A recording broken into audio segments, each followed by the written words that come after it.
So, in the first half of season 2, Rise of the Villains consists of episodes 1 through 13, with the rest 14 through 22 being the Wrath of the Villains. So we introduced to Theo and Tabitha Gallivan. Theo and Tabitha release various criminals from Arkham Asylum, including Barbara Keene, who is Gordon's ex-girl, and of course Jerome Velasquez. Gordon is fired from his job. He now works with Cobblepot, who is now the crime boss of Gotham. Because if you remember last season, he was like the king of Gotham. I'm the king of Gotham! This is all in part to force Commissioner Loeb to reinstate Gordon and for him to resign because of all the corruption in the GCPD. Bruce is in fires Alfred, then rehires Alfred once Alfred says, you know what, I'm gonna train you. And Alfred does this because he doesn't want Bruce to delve any deeper into his father's secrets, because they found this little cave. I'm calling it the Baby Bat Cave. And inside this little cave was a computer which holds all, I guess you could say, everything that his father was doing before, that all the stuff that his father was researching that led up to him being murdered, I guess you could say. The mayor is then kidnapped by Theo Gallivan. The group that he allowed to he broke out of Arkham. They now call themselves the Maniacs, I think is how you pronounce it, and they begin this killing spree. Maniacs. Oh, that's a headline. Oh! I know.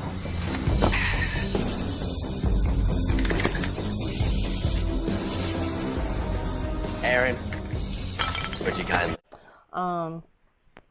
Theo wants revenge on the Wayne family because the Wayne family and the Gallivan family, they were some of the biggest families that pretty much built Gotham. They're like old money, right?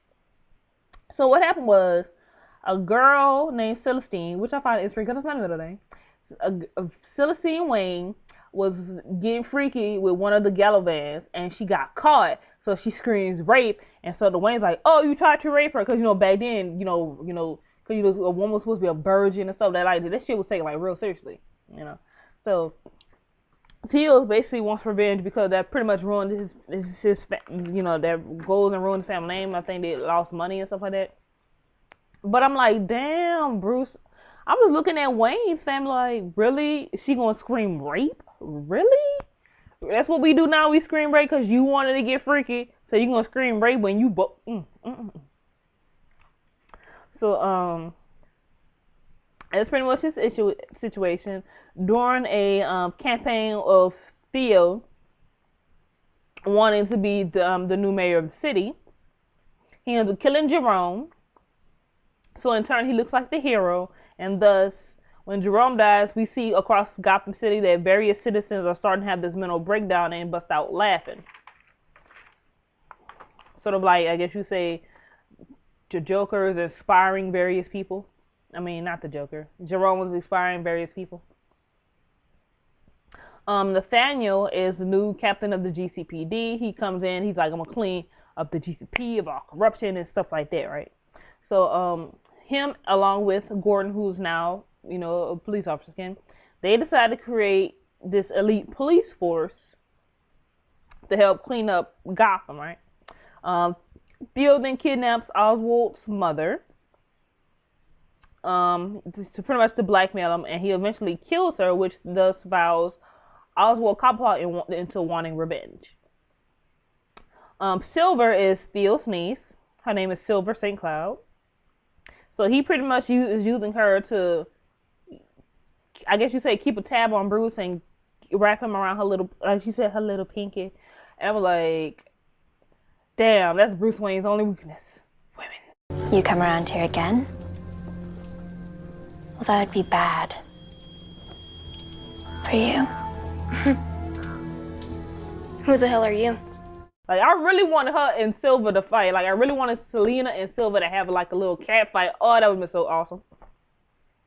Anyway, Selena, by the way, is told by Alfred to pretty much stay on Ruth because she killed Reggie. I'm like, this is Gotham, Alfred. Everybody can't be a good guy, okay?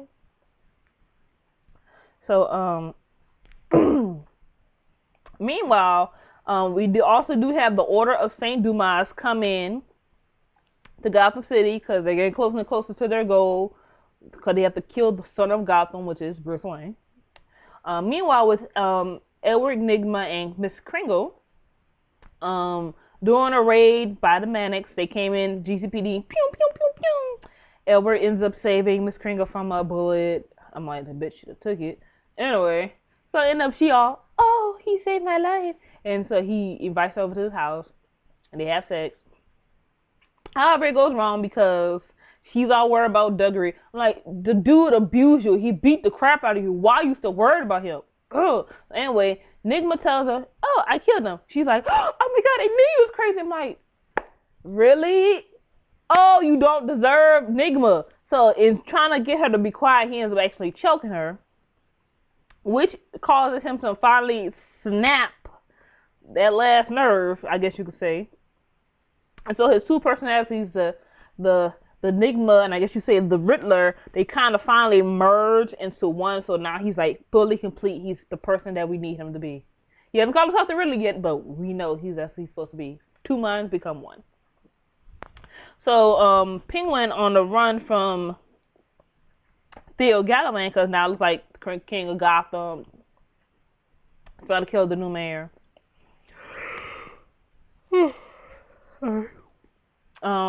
Penguin and them kind of formed this little friendship because Nygma, when he was trying to bury Miss Kringle, I said Kris Kringle. That's not Santa Claus. Trying to bury Miss Kringle, he ends up running into, Penguin. And so he sees Penguin, I guess you say, as this inspiration, this role model. I'm like, okay. Then we have introduced to the Pike family. Now, the Pike family is a group, or the family of arsonists. The female, her name is Bridget. She is basically abused by her brothers. They don't see her, I guess you say, as a full-blooded sister because I think they said the dad ended up marrying, I can't remember if they said she ended up marrying the mom or they just had a fling and it got her. But it was something about like, if she doesn't do what they say, they're just going to pretty much prostitute their sister out. I'm like, these dudes is cold-blooded. Anyway, she pretty much gets fed up with her brothers. She snaps and burns both of them alive. And so since with her little snapping, she thinks she all bad now. She thinks she all bad.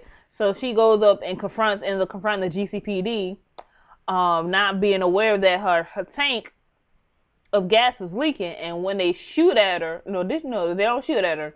With her lighting the flame torch, it ends up igniting and she ends up catching on fire. And the suit, the fireproof suit that she has off, because of the extreme heat, it literally melted to her skin. So now she is technically, by definition, fireproof. Her body is then taken to Indian Hill, where we also see the bodies of Fish and Jerome Belasca and Theo Gallivant's bodies will be there as well. Barbara ends up kidnapping Gordon and Leslie, even though I'm trying to figure out at what point did she kidnap Leslie.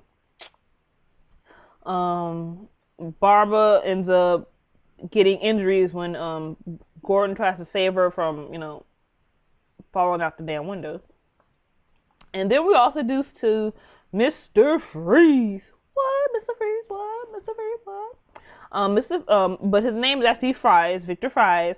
He is a scientist who is trying to find a way to freeze a body, but then also reanimate it because his wife, Nora, she has a sickness, like he always got to constantly buy pills and stuff like that. So why he's, in terms of his character, with some of these characters, you can see that they're not necessarily bad people. It's just circumstances within their life is just kind of push them toward the path of badness. You know what I'm saying? And so for him, is that was the reason.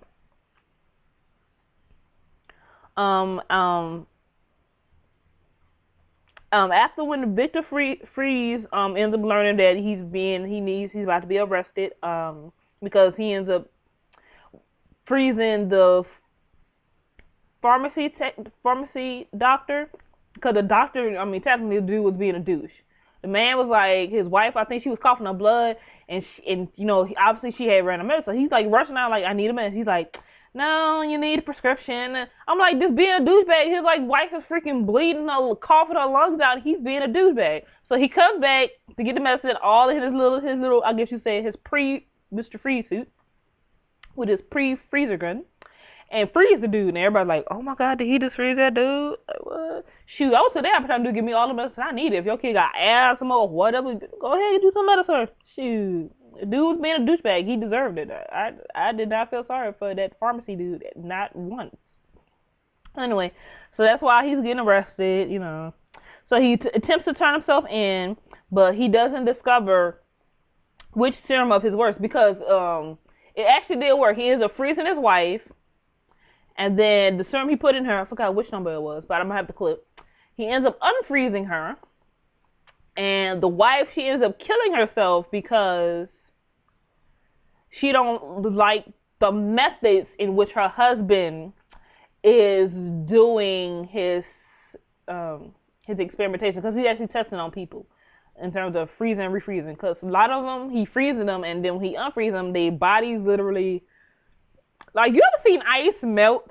It's like that, but with a human body. So imagine that.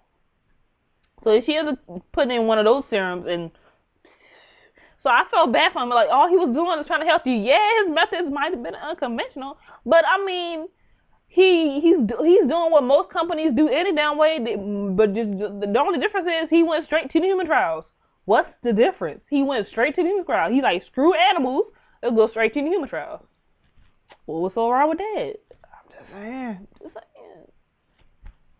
And so he ends up trying to kill himself via freezing. What happens is I guess you say, it backfires, and when he wakes up, his body can't stand normal, you know, temperatures. He has to stay below a certain number. So he's officially a cold person, I guess you could say. Then we see Hugo Strange. He begins overseeing treatment of Oswald to sort of reduce his aggressive tendencies. I'm like, okay, that's not gonna happen. And let's see what else we have. Oh, okay. Oh yeah, and Strange, he needs Victor. I guess you say his knowledge of how to freeze and then reanimate a body, so he enlists him as a fellow scientist. So that is all for that part of season 2, Gotham: Rise of the Villains. Comment, rate, subscribe. I'll see you guys in the next video, which is going to be Gotham season 2, The Wrath of the Villains.